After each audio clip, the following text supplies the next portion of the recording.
Süt машинанын ушундай ручной колдо тарта турган азыр ошко салып оштон ары өзгөнгө алып кетет экен. Ушуну салып атам. Карагыла, булар 5 литр. Бул электрический. Экөөнүн баасы бирдей. Бул деле 6500, бул деле 6500. Карагыла, буну алып барып өкө тең жакшы. Кайсы бирин алсам экен деп ойлоносуңар да.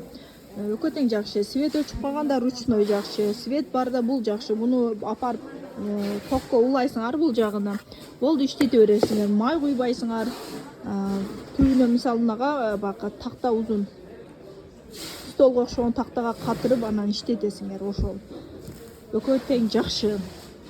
Өкө тең алсаңар болот да. Сүт машина издептиргендөр үчүн заказ берсеңер Кыргызстандын бардык региондоруна доставка менен жөнөтөбүз. Карагыла. Анан чоңураак литр десеңер 10 литр, 12 литрлер бар. Алар 10 миңден жогору. WhatsApp номериме жазсаңар, бааларын сүрөттөрүн